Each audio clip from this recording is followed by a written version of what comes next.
amazing congregation of the UCL Laws community. This is just, it makes me happy to say. We've had a faculty board today, which is great. We had a wonderful research seminar. But this is a very, very special group of people. We have current students. We have quite a lot of members of current academic staff, which is lovely. And we have wonderful alumni.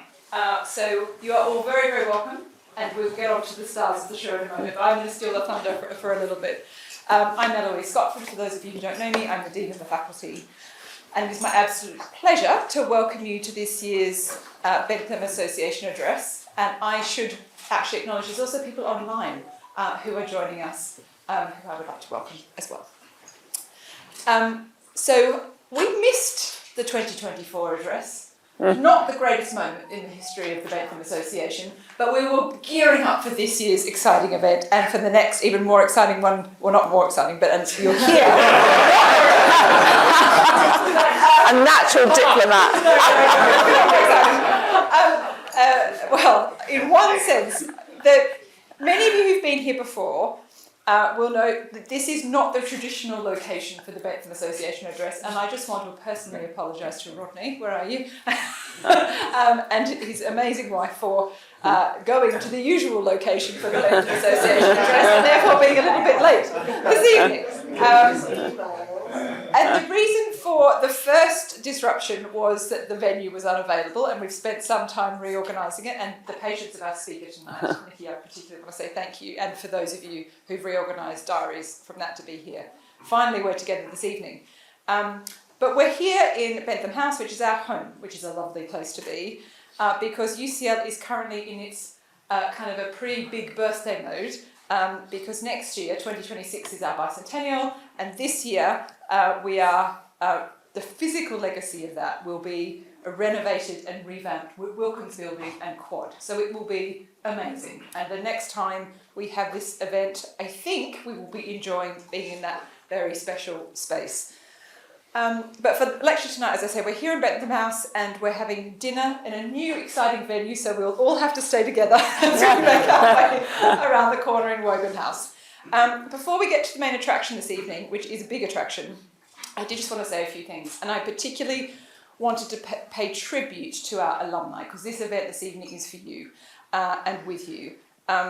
You are a big part of the reason, the main part of the reason, that our faculty exists and our academic staff do their jobs to educate students to become the best legal thinkers, excellent advocates and meaningful contributors to society, and all of you do that in the most extraordinary ways.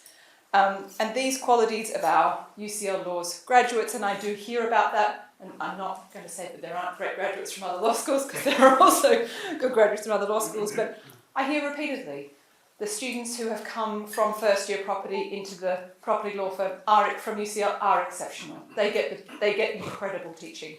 And that's one of the really special, as an example of something I heard recently, that's one of the great privileges of my job, is to hear those nice things, and I try to make sure I play those back to our staff who do those incredible jobs. But even more important are those jobs in the moment that we're in, which feels like, a challenging moment, not just week to week, but day to day, for a whole lot of reasons. But we are in a moment when deep and critical thinking is under threat or increasingly offloaded, when social justice priorities are not affordable, when the rule of law is not a given.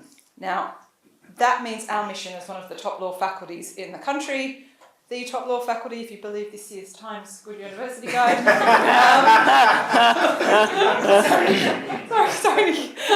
is ever more important. Our UCL Laws graduates really do extraordinary things. Over the last 2.5 years of being Dean, I've had the privilege of meeting many, many more of them in London, in Hong Kong, in Singapore, in the US, in Beijing. And in November last year, Dr. Isra Black, who I see sitting up there, our Vice Dean International, and I travelled to India for the first time to connect with our alumni community. Now, that was a very overdue trip, but the people we met there, again, were extraordinary. The things they're doing, the community that they are, what they're doing in their legal careers was just mind-blowing. And the warmth and affection they have for UCL Laws was very humbling. We've got a new alumni network in India, which is a lovely thing to have. So all of you alumni, you play a vital role in the life of the faculty through lots of different kinds of contributions. And I wanted to flag a couple. Anthony Airy, who I chatted to outside, ran a mediation course for our students this year, our LLM students. And I know we have some LLM students here. I don't know if any of you, apparently you all passed, which is wonderful. And you're the best cohort compared with our other institutions where they teach. Ian Kennedy, who is in the room, taught with Isra, and I did say, I'm going to say it publicly, Isra did say it was the best teaching experience of his life, having you and Jonathan Montgomery in a seminar. So thank you. That's the kind of stuff that really is part of why we are a community and how we continue to enrich not just the lives of the people that come through the faculty, but create better knowledge and continue to set high standards and have a legacy that continues to pay forward. We've also had some really special philanthropic contributions this year, which I wanted to note. Very generous gifts in support of our amazing Centre for Access to Justice at Stratford with its legal aid contract and exceptional integrated legal advice clinic, to support our newly established Global Centre for Democratic Constitutionalism, which could not have been founded at a more opportune time, and gifts in memory of the late Professor Valentine Cora, whose legacy at UCL and in the wider legal profession continues to be felt and celebrated. And we're also very humbled each year to transform some students' lives through the opportunities that scholarships provide to accessing UCL Laws education. So to all of you who have given back to the faculty in teaching, in kind, in money, I want to say a really sincere thank you. Your contributions allowing us to say field leading and to support our excellent students, especially those from disadvantaged backgrounds, which we are committed to doing through our inclusive law school mission that has had a long and foundational history in the faculty. I also wanted to say a special thank you to Data Skoll, who I have to say I don't know, but I think he's in the room. There you are. Who is a brewer and provided the beer outside for this evening. Now that is a way to bring together a community. So thank you very much. Thank you very much to you, Dennis. The final thing from me is, as I trailed, next year, 2026, we will have our bicentenary year. We will have Save the Dates coming out soon.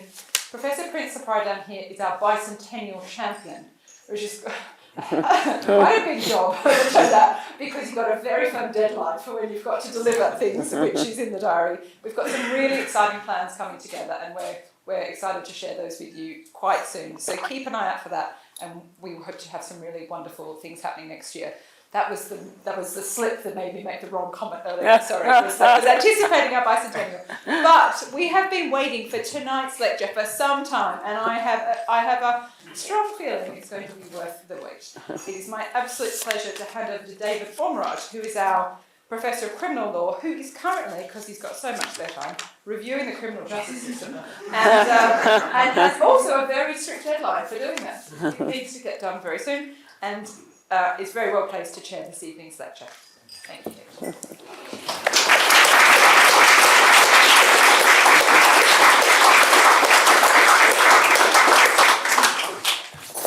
Thank you very much. Can I just make clear that any of the recommendations that are made will be Brian Levison's and not mine? No. I'm the advisor.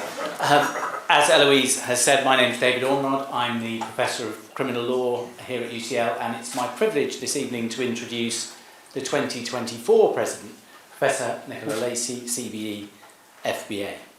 I'd just like to share with you a teaching technique that I've adopted in recent years, which you might think somewhat quirky, which comes from my passion for sports psychology.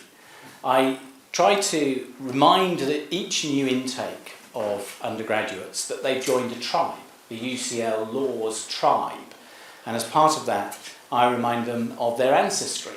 That's you, and the who's who of the legal world and the brewing world that you've become. Not only practice the bench and in academia, but from all of your successes, they will benefit. They will have great privileges, connections, and so on that will bring to them huge benefits as they will discover throughout their career.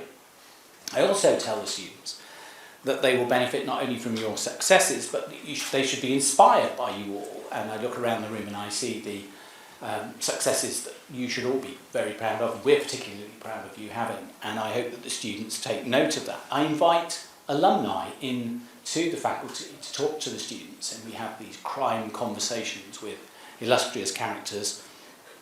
The DPP, for example, Claire Montgomery, King's Counsel, both of whom are just about contemporaries of Nicola Lacey. So I'm terrified at the prospect of whoever was conducting those criminal law tutorials with those three individuals in the same room or in the faculty at the same time. The students, as I say, should all be inspired by each and every one of you. And this evening, it's my pleasure to introduce one of the most illustrious of the inspirational figures in our alumni, Professor Nicola Lacey. And I have an embarrassment of riches, really, in describing her career to you. The torrent of awards, I think it's fair to say, began when, of course, at UCL, she received as an undergraduate the Hurst Prize in English Law, the Maxwell Prize, the Maxwell Medal for the top degree, and, of course, first-class honours. Those honours and awards continue to flow in abundance. The Hans Sigrist Prize at the University of Bern, the Law and Societies Association International Prize, honorary doctorates in laws at the University of Edinburgh and Oslo. And in addition to those distinctions bestowed by the academic community, there are broader recognition at a national level, with her election as a Fellow of the British Academy and her appointment as a Commander of the Order of the British Empire. Nikki has held a succession of the most prestigious positions in academia. Again, beginning at UCL, she was a lecturer here in 1981 and then proceeded to posts including those at Oxford, notably a position as a Fellow at All Souls before her chair at the LSE. And her prolific output in criminal law and criminal justice has received the plaudits of her peers and has inspired a generation of future academics. I know that there are people whose PhD she examined who are so proud to say that the PhD was not only a successful PhD, not only one that received no corrections, but was examined by Nicola Lacey. That is the icing on the cake. So you might be asking yourself, well, how could a CV as stellar as that be improved? But of course we now know, because Nikki is the 2024 UCL alumni. So, ladies and gentlemen, Nicola Lacey, who will speak this evening on criminal justice and social injustices. Thank you. Thanks so much, David. That was lovely. Hello, everyone. I'm so delighted to be here. I should say back here. See old friends, former colleagues, former tutors, former students. It's just really, I was absolutely thrilled and delighted when Eloise invited me to do this lecture, as you say, rather a long time ago. And I kind of, special apologies to those of you who've heard versions of this paper before, because I'll explain in a moment why I stuck with it, despite the fact I could have done something newer. But I arrived here, this is really wince-worthy, as an undergraduate nearly 1976. It's a very long time ago, and it was an entirely different place, of course. But I was so proud to be here, and I was so thrilled to be here. You know, I came from the kind of girls' school that thought if you went to London, that was it. It was all very dangerous, and that sounded great to me. And I wasn't disappointed, I can say. We had a lot. I remember fondly, do you remember these, Rod and Dee, the discos in the bowling alley? Yes. They're still going on. Maybe not. No, I don't know. Anybody? Yes.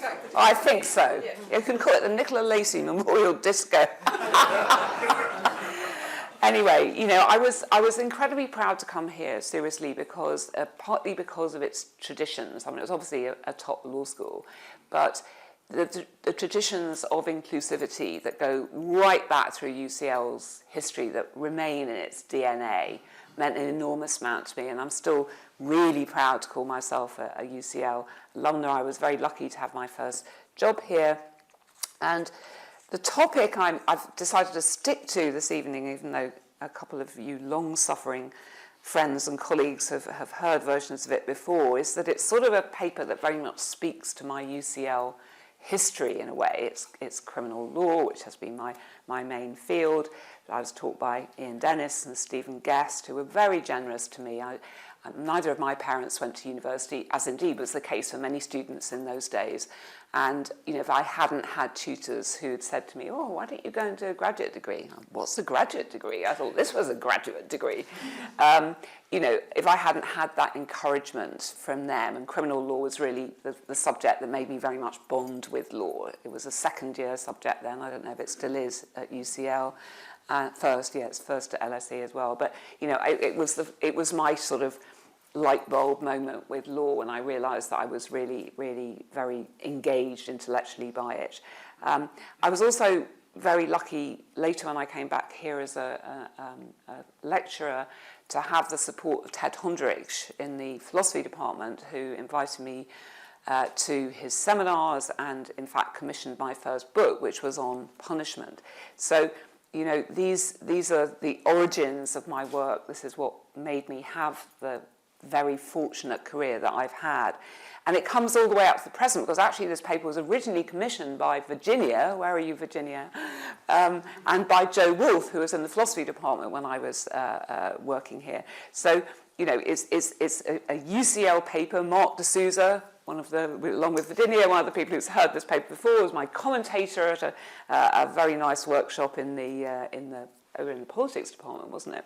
So I'm delighted to be presenting a very sort of schematic version of what's quite a long paper this evening, and it very much speaks to David's current preoccupation with the criminal justice system, because we all know that the criminal justice system is facing some really, really big challenges, particularly at the moment, and I'll say a little bit about some of them.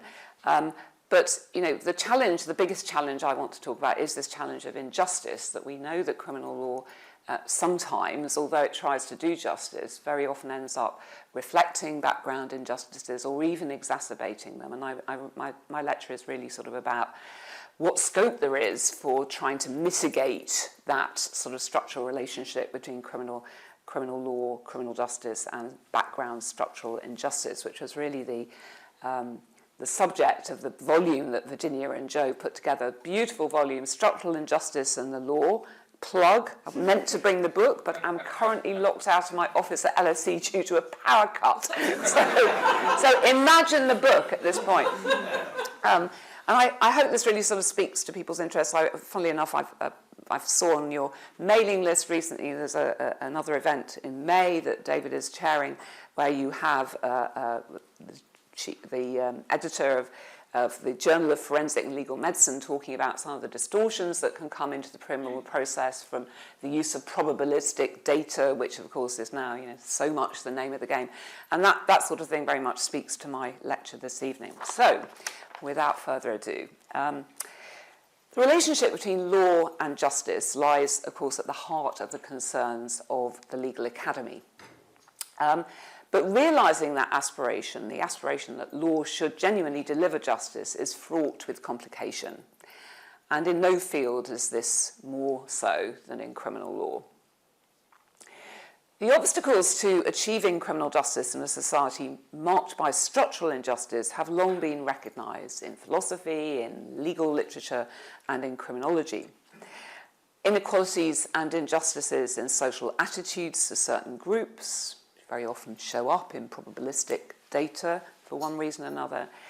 And injustices in the distribution of resources and opportunities in fields like education, healthcare, shelter, secure employment are probably the most obviously relevant issues. Moreover, we now know from a lot of scientific evidence that the experience of abuse, as of prejudice, violence, and deprivation, particularly in early life, is key not just to future economic opportunities, but to psychological development. The consequent threat to the legitimacy of criminal punishment is particularly acute when the state itself bears substantial responsibility for either creating or failing to alleviate these relevant conditions. Obviously, the causation is very, very complex, but I think it's not really an exaggeration to say that many background injustices are in fact criminogenic. And I don't think saying that takes away from the agency of offenders. It's just simply harder for some people to keep to the law. So meeting the challenge of doing criminal justice remains important, though, and I'm not myself particularly inclined towards abolitionism, which is having a bit of a revival for sort of understandable reasons at the moment.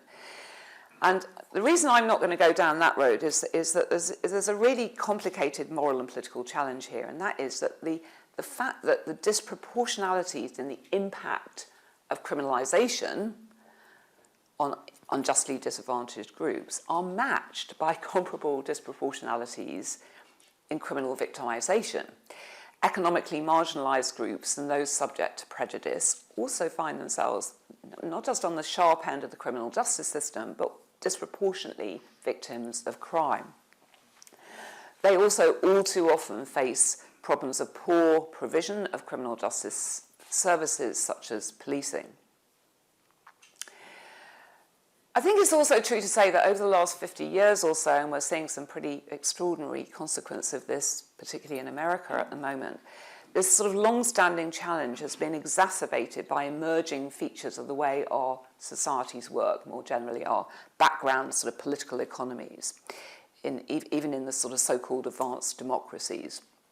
And one key issue here, I think, is the sort of growth of inequalities. Now, there's a big empirical debate about how you measure inequality and so on, but there has been, certainly in this country, a significant increase in poverty, and the emergence also in many countries, including this one, many relatively wealthy countries, of a very polarised demographic, with a substantial minority of people apparently sort of pretty much excluded from many of the benefits of the economic growth, which has been the sort of motor of liberal democracies since the Second World War at least.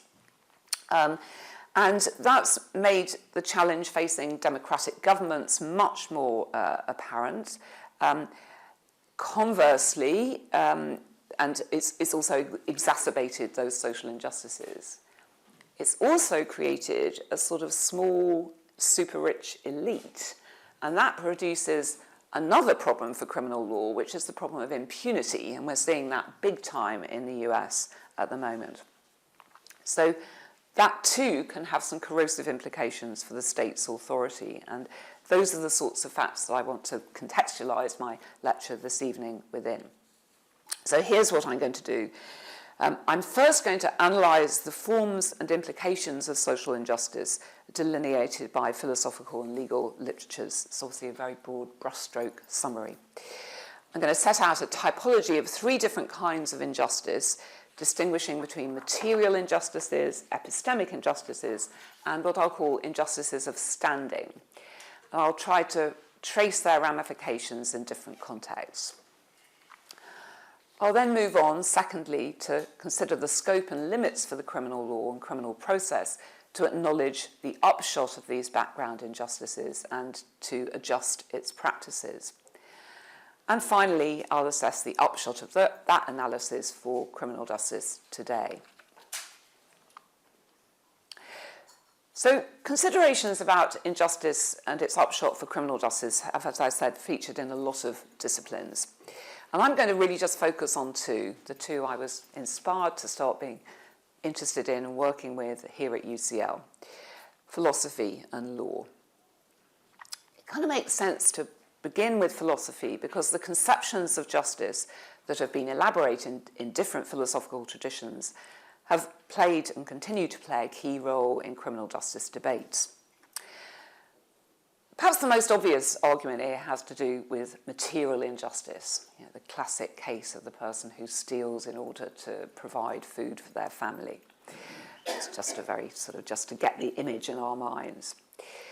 The ways in which the unjust distribution of access to public goods, opportunities and material resources shapes potential offenders' opportunity to conform their behaviour to criminal law is a central concern here. And the issue is that these background injustices place special difficulties in the path of those offenders' ability to comply with the law.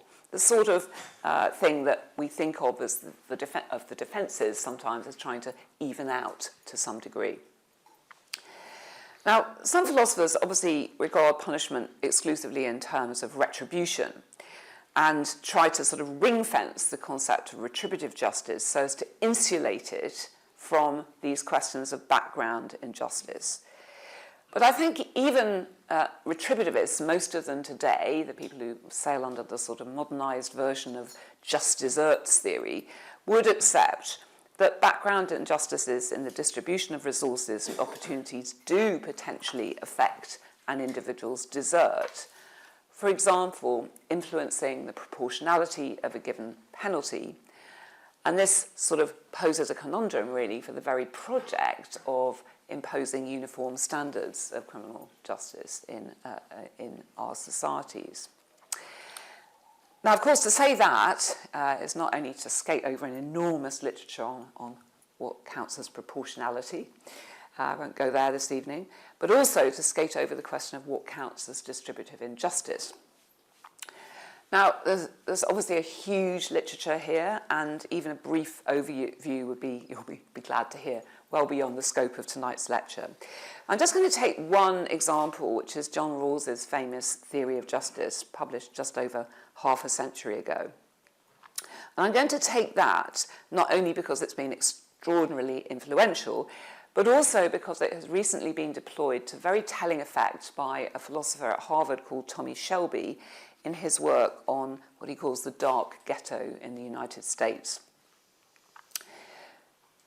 The environment of the segregated, disrespected ghetto produces, in Shelby's view, conditions which radically undermine fair equality of opportunity in areas such as access to marketable skills, decent housing, adequate health care, and other areas certain to affect the difficulty which ghetto residents face in conforming their behaviour to criminal law.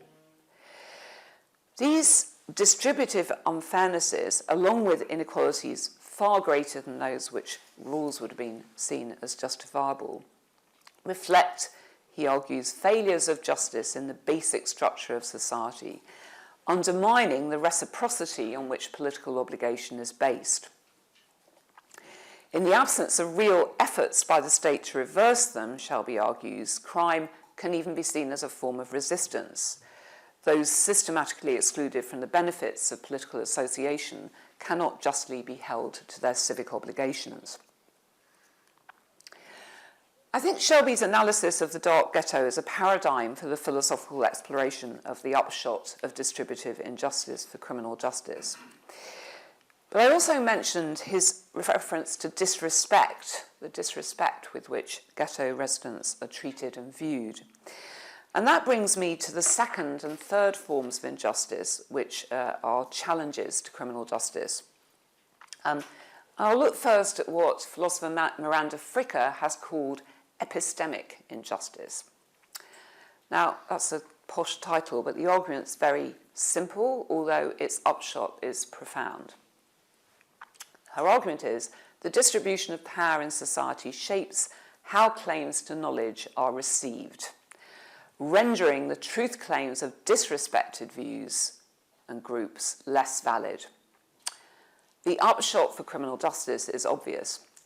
Where the state accuses an individual, the individual is inevitably in a relatively powerless position. If that individual is, in addition, a member of a marginalised group, a range of mechanisms are liable to not just block their access to good legal advice, but potentially actually undermine the credibility of their words and even their sort of audibility. Sometimes this epistemic injustice will be a product, in part, of material injustice. For example, when an indigent defendant can't afford good representation. But it may also flow from factors such as implicit biases in how veracity or credibility are assessed. And we would Mark and I have had a bit of a debate about this, but I think actually the post office case, this terrible miscarriage of justice case, is a really good example of how a whole group of people who just weren't of very high social status did not manage, despite that they were all first offenders, there were dozens of them, they did not manage to assert their voice in the system until, for such a tragically long time, scandalously long time. And these vases likely affect groups marginalised in terms of a wide range of factors: age, gender, ethnicity, homelessness, insecure migration status. I think we look back to the time when I was studying criminal law, we were talking at those days about miscarriages of justice against Irish people. The forms of prejudice change, but, they can be very powerful in the criminal justice system. And there's now very substantial literature across several disciplines, including psychology, about the impact of these biases, sort of implicit biases, as well as the impact of cultural, particularly gendered and racialized stereotypes. Now, closely related to epistemic injustice, but I think also underpinning a broader difficulty in motivating political action to tackle material injustice, are what I'll call injustices of standing, concern, or respect. Echo your former chair of jurisprudence, Ronnie Dworkin. To fully participate in a political community marked by reciprocity, individuals and groups have to be accorded a certain level of standing and respect. And that basic form of standing or status is not, of course, the same as being approved or liked or admired. Indeed, in the case of serious offenders, that's inevitably compromised. But within any broadly liberal schema, basic political standing, I would argue, needs to survive criminal conviction, and indeed underpins standards of due process. That's why we treat people, even people charged with really terrible things, with a certain amount of procedural respect. So arguably the development in some jurisdictions of penal mechanisms like civic disqualifications after sentence, a mechanism which America has turned into an art form, and unfortunately we have followed somewhat, are arguably, I think, really inconsistent with this basic precept of just standing. Okay, so end of conceptual discussion. We've got our three conceptions of injustice, distinct, but of course intersecting and sometimes cumulating, mutually reinforcing, and each of them and all of them pose very difficult questions to criminal justice, potentially undermining the state's legitimacy in enforcing criminal law. And I think what I'm going to suggest is that sounds very depressing start, and it is indeed a depressing start, but it gives us some critical tools to think about criminal law and how it works and how potentially it might be able to work slightly differently. And I think this raises questions about the scope and the content of criminal law, the extent of criminal law, particularly in a world where it seems to be ever expanding, the practices of policing and prosecution, sentencing, and the execution of punishment. Now, before I move on to look at those more practical matters, I just want to note two further features of my argument so far. First, each of these forms of injustice potentially affects the criminal justice system's construction and treatment of not just offenders, but also victims. All those same prejudices or injustices also affect victims. The most obvious example here perhaps would be the long-standing sort of disbeliefs that rape victims and domestic violence victims have encountered in the criminal process. And that's just one example of many. So victims are also a real preoccupation from this social injustice perspective.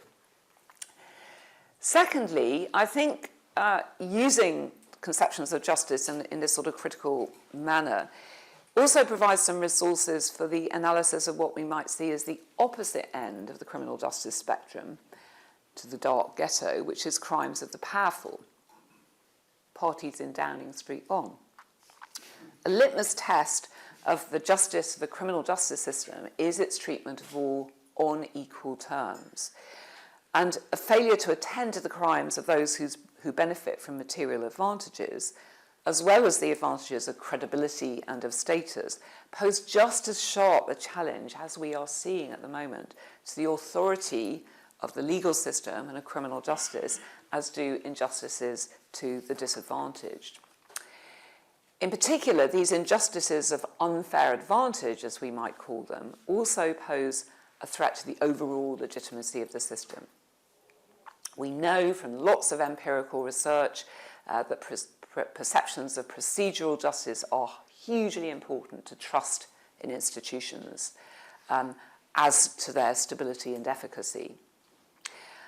Unjust advantages in this terrain, particularly where they're so extensive that they may be regarded as creating what virtually amounts to a sphere of impunity for the elite, are hence particularly toxic to legitimacy.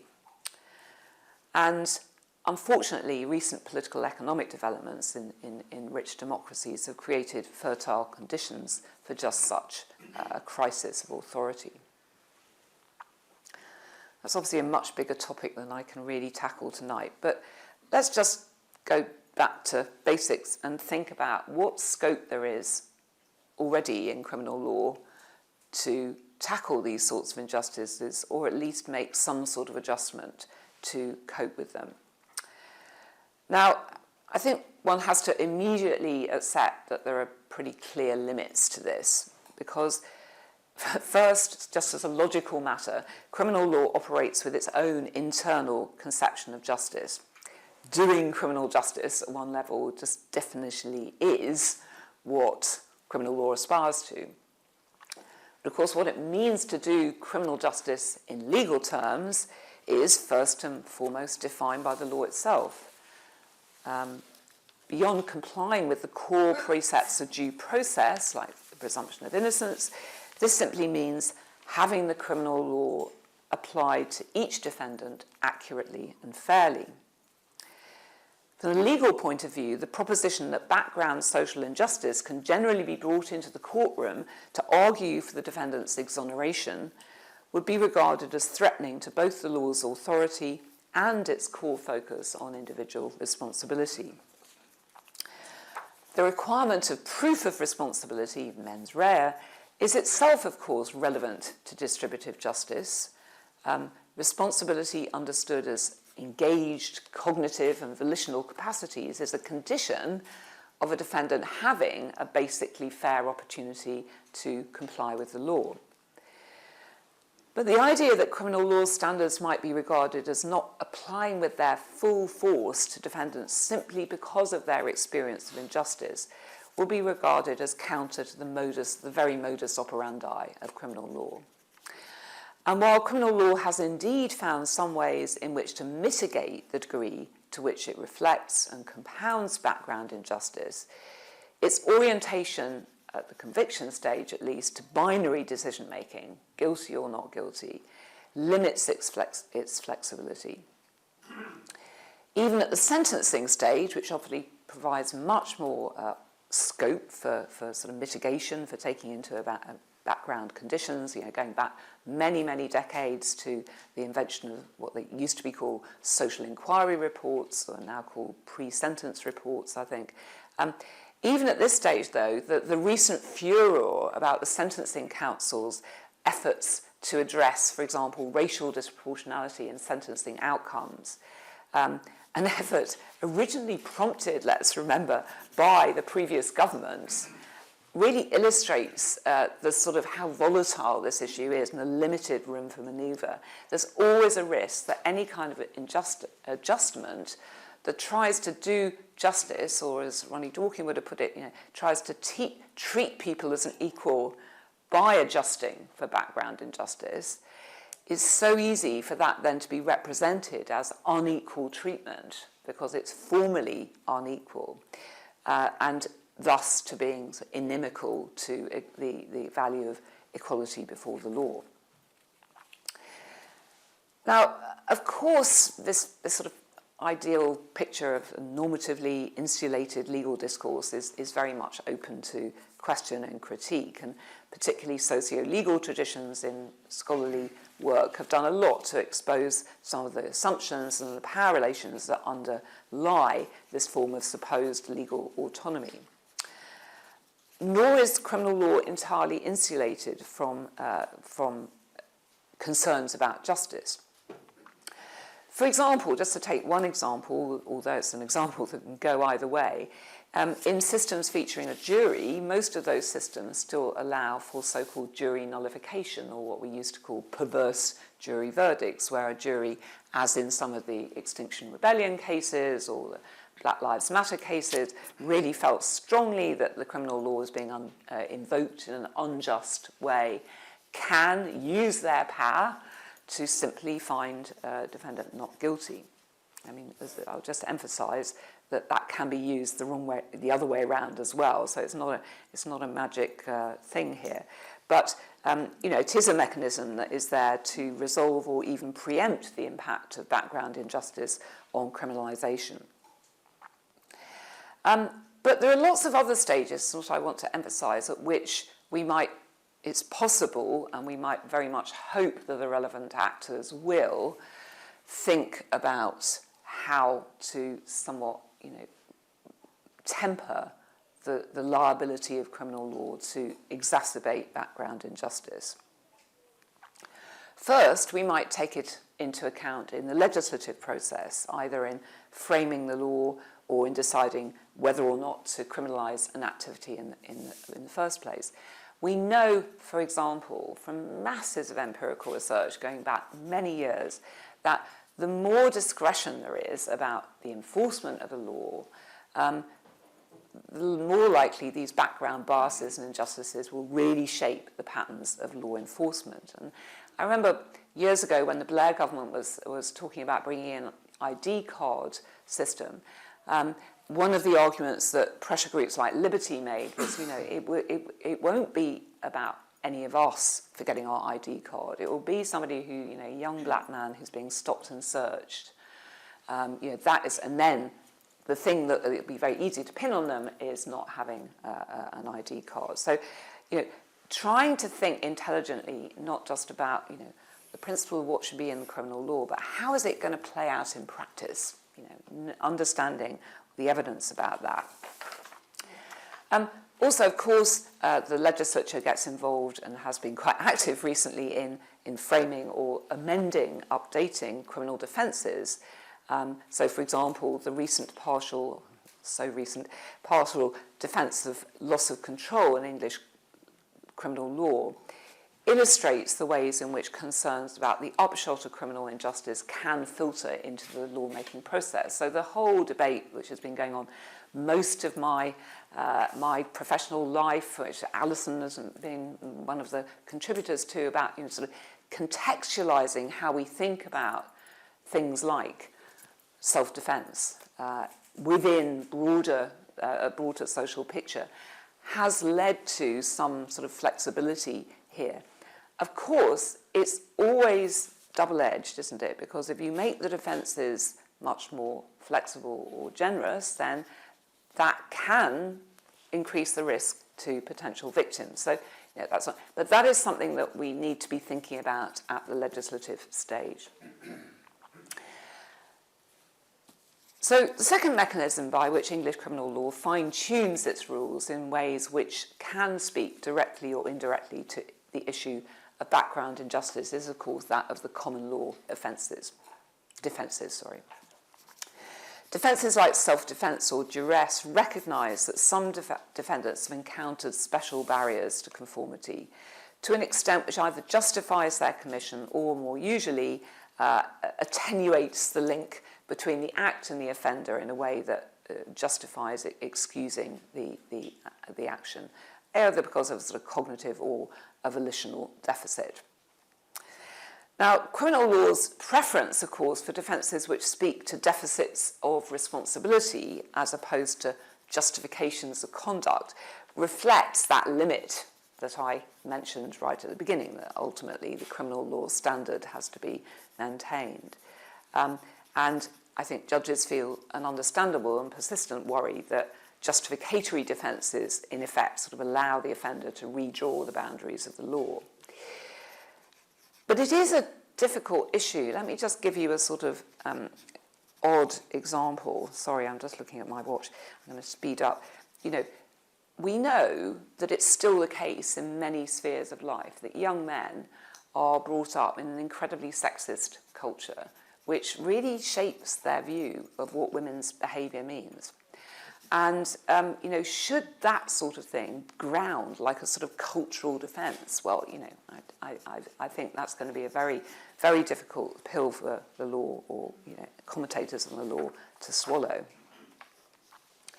But the third and really way the most expansive area in which the criminal law can make accommodations and does make accommodations of background injustice are at the pre- and post-conviction stages. And these are really where I think we should be focusing our efforts. And I think things have gone backwards, to be honest, on this in many ways, because, and they've gone backwards in part because for political reasons, which I'll come back to. But clearly, at both the sentencing stage and at the whole stage of prosecution and policing, far more could be done to avoid the impact of particularly, I think, implicit biases. And this is where the sort of political volatility becomes so incredibly unfortunate, because that was exactly what the Sentencing Council was trying to do and had been told to do. And yet, the minute it had a go at doing it in any kind of robust way, it was whacked on the nose by both the opposition that had originally commissioned it to do this and by the government. So I think another interesting area is the use of prosecution discretion. I mean, prosecutions have to be in the public interest. I think you could raise a lot of questions about the use of the power to prosecute and whether it's always being used in the public interest at the moment. So it's worth remembering that there are mechanisms that can adjust the scope and impact of criminal law in useful ways. Okay, I've set out a sort of conceptual framework. I've looked at very briefly at some of the possibilities within criminal law. So let me turn finally to the sort of broader implications of this argument that criminal law has a tendency to reflect and even exacerbate background social injustice. Does that mean that criminal law ultimately is not sort of morally or politically legitimate? How far does this background social injustice potentially compromise the law's stability? Now, I think we have to say that as far as the stability of criminal justice is concerned, notwithstanding all this research evidence about the importance of procedural justice to perceived legitimacy, the overwhelming evidence is that criminal justice systems are remarkably resilient and robust, even in the context of very, very widespread and widely acknowledged social injustice, which affects the impact of the system. Of course, that's not to say there isn't resistance, and sometimes that resistance is violent. I think, you know, recent UK history, the various urban riots over the last 30 years are a good example, and across the Atlantic, in its previous manifestation, the murder of George Floyd by a police officer and the ensuing Black Lives Matter protests across the country and beyond, prompting a call to defund the police and to reallocate the policing funds to other forms of sort of crime preventive social service, more likely to produce safety and respect across social groups is a good example. But the call for any kind of full-blooded abolition, Porche, the abolitionist, is really very, very modest indeed. And even the defund the police movement, which could hardly have had more egregious basis, has basically sort of melted away, I think. Indeed, been overtaken by something very, very different. And of course, we think back to the most recent urban riots in this country. They were prompted not by perceptions of background injustice, but by crime and by the failure that the system was not dealing with it. I mean, that's obviously part of a much more complex story. At the other end of the inequality spectrum, the sort of occasional prosecution of elite offenders like Bernie Madoff, Jeffrey Epstein, Donald Trump, perhaps serves, until recently, to keep the lid on perceptions that the rich are above the law. So the realpolitik is that criminal justice systems in relatively affluent and stable, so far, democracies have a remarkable ability to legitimate themselves with an adequate portion of the population to sustain their stability, even in the face of widespread acknowledgement of this injustice problem. The supposed overall effects of criminal justice are largely seen to be, on balance, positive, or perhaps we all simply accept that they're the least worst solution. But of course it isn't a zero-sum matter, and I think really that the only satisfactory conclusion here, although it's a kind of muddy one, is that we have to try continually to tweak the system in ways that move it in a more satisfactory direction. We have enough evidence of the upshot of a corrosion of trust among a substantial minority of the populace to know that efforts at mitigating social injustice are required, and that a failure to attend to gaps between the aspiration of criminal law, what it says it's going to do, and what it actually does, it can threaten the capacity of political systems to deliver reform. Can we say something more decisive at the sort of normative level about not so much whether the system is stable, whether it is really legitimate? On anything like Tommy Shelby's approach, even many countries proud of their liberal democratic conventions exhibit and perhaps are complicit in injustices bearing on criminalisation and punishment. So does such injustice undermine the normative legitimacy of the system as a whole, or in relation to particular groups like the ones Shelby is concerned with? Now, of course, that turns on another bigger question, which I assure you I'm not going to get into tonight, which is really the whole question of what criminal justice is for. But I want to suggest that any theory which sees the normative test of criminal justice's legitimacy as resting in whole or in part in the spirit of Jeremy Bentham, in its contribution to human welfare and the protection of autonomy, will have to accept the need to make a balancing assessment, and one without a very clear normative threshold. It's a question, in other words, of whether we regard the consequences of injustice for offenders to be such as to outweigh the other social costs, including to victims, which would be proceed from a judgment that criminal justice entirely lacks legitimacy. Shelby argues, I think, quite persuasively that the state has lost its authority to hold those in the ghetto accountable for their offences. Yet he insists that they nonetheless have a moral duty towards their fellow residents. But this really says nothing about how those fellow residents should go about enforcing those duties in the absence of a state mechanism geared to doing so. For even the mildest and most qualified consequentialists, then, the normative question about legitimacy yields no clearer an answer than the positive question about stability that I've already proposed. So, before I send you off to your dinner, incredibly depressed, as if we weren't depressed enough already, let me just try to persuade you this isn't a counsel for despair. I think there are real things we could be doing better.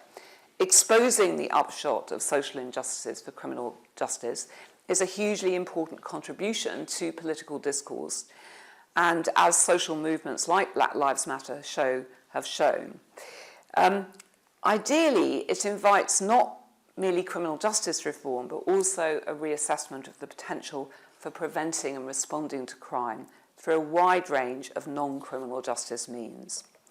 The organisation of the economy, the welfare state, social provision, and access to the sort of education that we've all been lucky enough to have, which gives real opportunities. But of course, and sadly, none of these valuable things can come about other than through political action and persuasion, engaging each other and those with whom we associate in discussion, as well as trying to reflect honestly on our own implicit biases. In the final analysis, I suggest, the recent decline in political participation and trust in politics, itself shaped, I think, by perceptions of elite impunity and state illegitimacy, is probably the greatest contemporary threat to the very important project of combating social injustice and, in doing so, attenuating the links between social and criminal injustice. Thank you very much. I